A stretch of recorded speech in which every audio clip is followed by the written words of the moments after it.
அல்ஹம்துலில்லாஹி ரபில் ஆலமீன். அல்லாஹும்ம ஸல்லி அலா முஹம்மதின் வ அலா ஆலி முஹம்மதின் வபாரிக் வசலிம் அலைஹி. அஸ்ஸலாமு அலைக்கும் வ ரஹ்மத்துல்லாஹி வ பரகாத்துஹு. வெல்கம் டு வாய்ஸ் ஆஃப் ஈமான். எல்லாரும் எப்படி இருக்கீங்க? நல்லா இருக்கீங்களா? அல்ஹம்துலில்லாஹ். அல்லாஹ் சுப்ஹானஹு வ தஆலா உங்களுக்கு நீண்ட ஆயுளையும் ஆரோக்கியத்தையும் வழங்க வேண்டும் என்று துவா செஞ்சு ஆரம்பிக்கிறேன். நாட்களிலேயே மிக சிறந்த நாளான ஜும்மா நாள் இன்று. இந்த நாளின் முழு ரஹ்மத்தும் பரக்கத்தும் பாக்கியமும் நம் அனைவருக்கும் கிடைக்க வேண்டும் எனவும் துவா செஞ்சுக்கிறேன். எண்ணங்களை பொறுத்தே செயல்கள் அமைகின்றன. அந்த எண்ணங்களை பொறுத்துதான் அல்லாஹும் கூலிகளை தருவான். அதாவது ஒரு மனிதன் ஒரு அமலை செய்வான்.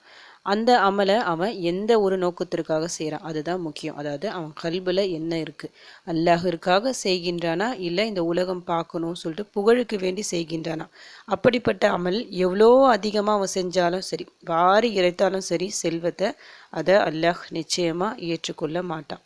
அதுவே ஒரு சின்ன ஒரு காரியமாக இருக்கும், ரொம்ப சின்ன அமலாக இருக்கும். ஒரு ரூபாய் நீங்கள் வச்சுக்கிங்களேன், ஒரு ரூபாய் நீங்கள் சதக்காக கொடுக்குறீங்க, உங்ககிட்ட அவ்வளோதான் இருக்குது, ஆனால் கொடுக்குறீங்க. யாருக்காக கொடுக்குறீங்க? அல்லாஹ்விற்காக கொடுக்குறீங்க. இதை கொடுத்தா கண்டிப்பாக நமக்கு அல்லாஹ் அதிகப்படுத்தி தருவான். என்கிட்ட இன்னும் அதிகம் இருந்தால் அதிகமாக நான் தருவேன், இவ்வளோதான் இருக்குன்னு சொல்லிட்டு உங்களால் முடிஞ்ச அளவுக்கு நீங்கள் தரீங்கல்ல, அந்த கல்பை அல்லாஹ் பார்ப்பான். அதற்கேற்ப நிச்சயமாக கூலிகள் கிடைக்கும். இது போல் நம்முடைய ஒவ்வொரு அமல்களும் உலகத்திற்காக எல்லாரும் பார்க்குறாங்க சொல்லிட்டு நீங்கள் எவ்வளோதான் தொழுதாலும் அந்த தொழுகையை அல்லாஹ் ஏற்றுக்கொள்ள மாட்டான். தொழுகையை பொறுத்த வரைக்கும் அல்லாஹிற்காக தொழணும், தொழுகைன்னு இல்லை, எந்த அமலாக இருந்தாலும் சரி. அதனால் மனசை முதல்ல நம்ம தூய்மைப்படுத்தணும். இக்லாஸோடு நம்ம ஒவ்வொரு அமலையும் செய்யணும். எனக்கு எல்லாம் தெரியும் அப்படிப்பட்ட ஒரு அகங்காரமும் யாருக்குமே இருக்கக்கூடாது. எவ்வளவுதான் படித்த ஆலிம்களுக்கும் இந்த ஒரு அகங்காரம் என்றைக்குமே இருக்காது.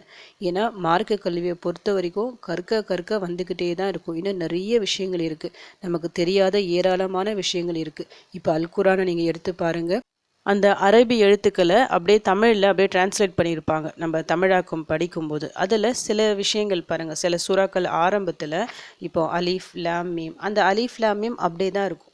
அதுக்கு அவங்களால என்ன அர்த்தம் சொல்லிட்டு கண்டுபிடிக்க முடியல. ஏன்னா அது அல்லாஹ்விற்கு மட்டுமே தெரியும் அதற்கு என்ன அர்த்தம் சொல்லிட்டு. இது போன்ற நிறைய விஷயங்கள் இருக்குது, நமக்கு தெரியாத விஷயங்கள், அல்லாஹ் மட்டுமே அறிந்த விஷயங்கள் அவை. அதனால் எல்லாமே எனக்கு தெரியும் சொல்லிட்டு யாராலையும் கண்டிப்பாக சொல்லவும் முடியாது, அப்படி சொல்லவும் கூடாது. அந்த சின்ன ஒரு அகங்காரம் மனசில் இருந்தால் கூட அவங்க எப்படிப்பட்ட இபாதத்வாரியாக இருந்தாலும் எவ்வளவோ அமல்கள் செஞ்சாலும் அல்லாஹ் அதை நிராகரிச்சிடுவான். சின்ன அமலாக இருந்தாலும் தொடர்ந்து செய்யுங்க, தொடர்ந்து செய்யப்படும் அமல்களை அல்லாஹ் மிகவும் விரும்புவான். அப்படி நாம் வழக்கமாக சாதாரணமாக செய்கிற மாதிரி டெய்லியும் செய்கிற மாதிரி நமக்கு தெரிஞ்ச விஷயத்தை கொண்டு செய்கிற மாதிரி ஒரு 6 துவாக்களை நான் சொல்கிறேன். எல்லாருக்குமே நிச்சயமாக இது தெரியும், இது தெரியாதவங்க யாருமே இருக்க முடியாது. இன்றைக்கி என்ன கிழமை? ஜும்மா. ஜும்மாவை பொறுத்த வரைக்கும் நம்ம அதிகமாக செலவாத் ஓதணும், தௌபா செய்யணும், துவாக்கள் அதிகமாக செய்யணும். உங்களுக்கு தெரிஞ்ச விஷயங்கள் நீங்கள் பண்ணலாம், அதாவது தெரிஞ்ச துவாக்களை எடுத்து ஓதலாம். இப்போ நான் சொல்ல போகிற இந்த 6மே நீங்கள் பொதுவாக எல்லா ஜும்மாக்களையும் ஓதலாம், எல்லா நாட்கள்லையும் ஓதலாம். ஜும்மா நாளில் ஸ்பெஷலாக இதை கொஞ்சம் அதிக எண்ணிக்கையில் இதை மட்டும் நீங்கள் ஓதி கேட்டாலே போதும். சிம்பிளான துவாக்கள் திக்ருகள் தான், இதை மட்டும் ஓதினாலே போதும். நிச்சயமாக எல்லா காரியமும் கைகூடி வரும், ஒரு பரக்கத்தான ஒரு சூழ்நிலை ஏற்படும். நீங்கள் பார்க்கும்போது நினைக்கலாம், அவ்வளவுதானா, இவ்வளோ சாதாரண திக்ருகளா, இது போதுமா சொல்லிட்டு நினைக்கலாம். ஆனால் அப்படி நினைக்காதீங்க. இந்த 6மே தலை சிறந்த திக்ருகள் துவாக்கள் தான். அதை சொல்லும் போது உங்களுக்கு தெரியும். வழக்கமாக நம்ம எப்போ ஓதுவோம்? ஜும்மா அன்னைக்கு ஜும்மா அசர் தொழுதுட்டு அந்த ஒரே இருப்பில் ஓதுற மாதிரி நிறைய துவாக்களை நம்ம பார்த்துட்டு வரோம். இன்றைக்கும் அதே மாதிரி தான். இன்றைக்கி ஜும்மா அசர் தொழுதுட்டு ஒரே நியத்தில், யார்கிட்டையும் பேசாமல் அதே நியத்தில் இப்போ நான் சொல்லக்கூடிய இந்த ஒரு செலவாத்து, இந்த ஒரு 5 திக்ருகளை நீங்கள் ஓதுங்க. இன்ஷா அல்லாஹ் தேவைகள் நிச்சயமாக நிறைவேறும், உங்கள் கஷ்டங்கள் எல்லாமே நீங்கும். இதில் முதல்ல பார்க்க போகிறது செலவாத். செலவாத்தை பொறுத்த வரைக்கும் எக்கச்சக்கமான செலவாக்கள் இருக்குது. அப்படி எக்கச்சக்கமாக செலவாத்துக்கள் இருந்தாலும் அதில் தலையாய ஒரு செலவாத்து, முதன்மையான ஒரு செலவாத்துனா தொழுகையில் நம்ம ஓதுவோம் பார்த்தீங்களா, அத்தையா தீர்ப்பில் அந்த ஒரு செலவாத், தரூதே இப்ராஹிம். ஏன்னா நபி ஸல்லல்லாஹு அலைஹி வஸல்லம் அவர்களிடம் சஹாபாக்கள் கேட்குறாங்க, உங்கள் மீது நாங்கள் செலவாத் சொல்லணும், என்ன செலவாத் சொல்லலாம் சொல்லும்போது நபி அவர்கள் இந்த ஒரு செலவாத்தை தான் கற்று தந்திருக்காங்க. நீங்கள் என்ன செலவாத் ஓதுனாலும் இந்த ஒரு செலவாத்துக்கு கண்டிப்பாக ஈடு இணை ஆகாது. அதனால் ஒவ்வொரு நாளும் நீங்கள் இதை ஓதலாம். குறைஞ்சது 10 முறை நீங்கள் டெய்லியும் ஓதிட்டு வரலாம். ஜும்மா அன்னைக்கு இந்த செலவாத்தை அதிகமான எண்ணிக்கையில் ஓதிக்கிங்க. அல்லஹும்ம ஸல்லி அலா முஹம்மதின் வ அலா ஆலி முஹம்மதின் கமா ஸல்லைத அலா இப்ராஹீம வ அலா ஆலி இப்ராஹீம இன்னக ஹமீதும் மஜீத். அல்லாஹும்ம பாரிக் அலா முஹம்மதின் வஅலா ஆலி முஹம்மதின் கமா பாரக்த அலா இப்ராஹீம வஅலா ஆலி இப்ராஹீம இன்னக ஹமீதும் மஜீத். எல்லாருக்கும் மனப்பாடமாக தெரிஞ்ச ஒரு செலவாத் தான் சிறந்த ஒரு செலவாத். இதை ஒரு முறை ஓதுனாலே இவ்வளவு பலன் சொல்லிட்டு நமக்கு தெரியும். அல்லாஹ்வின் அருள் உடனடியாக 10 முறை நமக்கு கிடைக்கும். நம்முடைய 10 தவறுகளை அல்லாஹ் மன்னிக்கின்றான். 10 அந்தஸ்துகள் உயரும். ஒரு அந்தஸ்தான ஒரு வாழ்க்கையை அல்லாஹ் ஏற்படுத்துவான். தொடர்ந்து செலவாத்தை மட்டும் நீங்கள் ஓதிட்டு வந்தாலே நிறைய மாற்றங்கள் உங்கள் வாழ்க்கையில் நடக்கும். வறுமை நீங்கும், கடன் நீங்கும், நோய் நீங்கும், எல்லா ஒரு நல்ல விஷயங்களும் கைகூடி வரும். டெய்லியும் ஏதாவது ஒரு எண்ணிக்கையில் ஒரு 10 முறை நான் சொல்கிறேன். 10 முறை என்பது ரொம்ப பெரிய விஷயம் இல்லை, ஈஸியாக ஓதிடலாம். டெய்லியும் 10 முறை ஓதுற மாதிரி பார்த்துக்குங்க.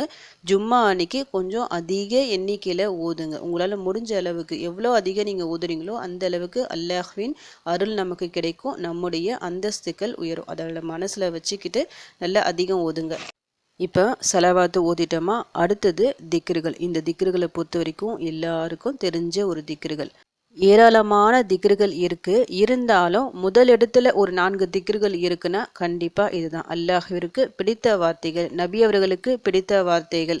இப்போ அல்லாஹ்வை நம்ம புகழணும். அந்த புகழக்கூடிய வார்த்தைகளிலே சிறந்த வார்த்தைகளை கொண்டு புகழணும்னா இது தாராளமா நம்ம சொல்லிக்கலாம். சுபஹானல்லாஹ், அல்ஹம்துலில்லாஹ், லா இலாஹ இல்லல்லாஹ், அல்லாஹு அக்பர். அல்லாஹ் தூயவன். எல்லா புகழும் அகில உலகத்தையும் படைத்த அல்லாஹ்விற்கே.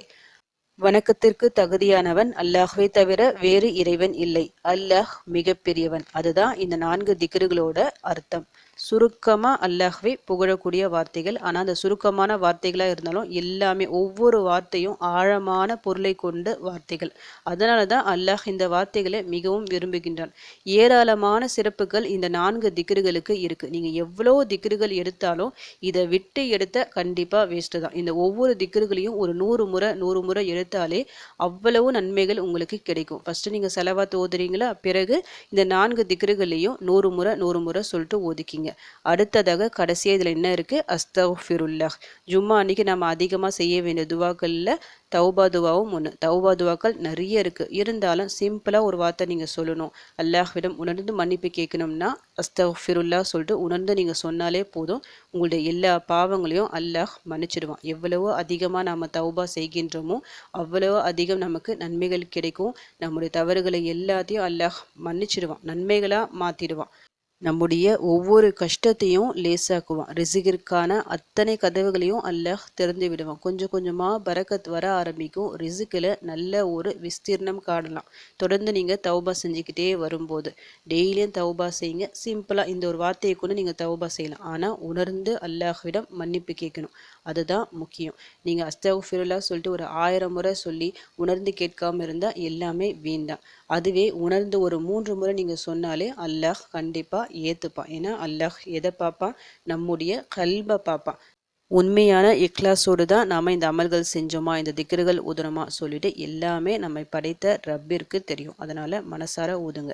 இந்த ஒரு திக்ருகள், இந்த ஒரு செலவாத்து உங்களுக்கு தெரிஞ்ச விஷயமா இருக்கலாம், சாதாரணமாக உங்களுக்கு தெரியலாம். ஆனால் நிறைய பலன் இருக்குது. ஒவ்வொரு ஜும்மாவுக்கும் நீங்கள் சிம்பிளாக இதை ஊதுனாலே உங்களுக்கு நிறைய பலன் இருக்கும். இதை தாண்டி இன்னும் நீங்கள் எக்ஸ்ட்ரா துவாக்களையும் ஊதலாம். இதை மட்டும் போதும் சொல்லிட்டு விட்டுடாதீங்க. ஏன்னா மார்க்கத்தை பொறுத்த வரைக்கும் நம்ம கற்றுக்கொண்டே இருப்பது தான் நமக்கு நல்லது. புது புது துவாக்கள் நிறைய இருக்குது. அதை ஒன்றா எடுத்து நீங்கள் ஊதலாம், பார்த்து நீங்கள் ஊதலாம். இல்லைனா மனப்பாடம் செஞ்சு வச்சு ஊதலாம். ஆனால் ஓதிக்கொண்டே இருங்க. அல்லாஹ்விடம் உதவி தேடிக்கிட்டே இருங்க. நிச்சயமாக ஒரு நாள் இல்லைன்னா ஒரு நாள் உங்கள் வாழ்க்கை மாறும். ஏன்னா தன்னிடம் கையேந்தி வருபவர்களை நிச்சயம் அவன் ஒருபோதும் கைவிட மாட்டான். வெறும் கையோடு அவன் திருப்பி அனுப்பவே மாட்டான். நம்ம கேட்டதை கண்டிப்பாக தருவான். கொஞ்சம் பொறுமை அவசியம். சில நேரங்களில் நம்ம கேட்ட உடனே நம்முடைய கோரிக்கைகள் நிறைவேறும். ஏன்னா நம்ம பாக்கியமான ஒரு ஜும்மா தினத்தில் இன்னைக்கு இருக்கிறோம். இன்னைக்கு நீங்கள் கேட்குற விஷயங்கள் கண்டிப்பாக நிறைவேறும். சிறப்பான நேரம் இருக்குது. அதனால் நம்பிக்கையுடன் கேளுங்க. இந்த ஜும்மா நிறைவேறல சொல்லிட்டு நம்பிக்கையை எழுந்துடாதீங்க. தொடர்ந்து ஒவ்வொரு ஜும்மா அன்னைக்கும் இந்த ஒரு ஜும்மா நம்முடைய வாழ்க்கையை மாற்றும், நம்முடைய கஷ்டத்தை தீர்க்கும் சொல்லிட்டு நம்பிக்கையுடன் நீங்கள் கேட்கும்போது அல்லாஹ் அந்த ஜும்மா அன்னைக்கு உங்களுக்கு ஏத்த ஜும்மாவா உங்களுக்கு பிடிச்ச ஒரு ஜும்மாவா, உங்கள் விதியை மாற்றக்கூடிய ஒரு ஜும்மாவா கண்டிப்பாக மாற்றுவான். அப்படி உங்கள் விதி மாறக்கூடிய ஒரு ஜும்மா, உங்களுக்கு சிறப்பான ஒரு வாழ்க்கை அமைய இந்த ஜும்மா காரணமாக இருக்கணும், இந்த துவாக்கள் காரணமாக இருக்கணும் சொல்லிட்டு உங்களுக்காக நானும் துவா செஞ்சுக்கிறேன். எனக்காகவும் என் குடும்பத்திற்காகவும் நீங்களும் துவா செஞ்சுக்கிங்க. அல்ஹம்துலில்லாஹ். இந்த வீடியோ உங்கள் எல்லாருக்கும் யூஸ்ஃபுல்லாக இருந்துக்கும்னு நினைக்கிறேன். நீங்கள் தெரிஞ்ச இந்த விஷயத்தை மற்றவங்களுக்கும் எத்தி வைங்க. இதன் மூலம் அவர்களும் பலனடையலாம். இன்ஷா அல்லாஹ். அடுத்த பதிவில் சந்திக்கலாம். ஜஸக்கல்லாஹு கைரன் கசீரா. அஸ்ஸலாமு அலைக்கும் வரஹ்மத்துல்லாஹி வபரகாத்துஹு.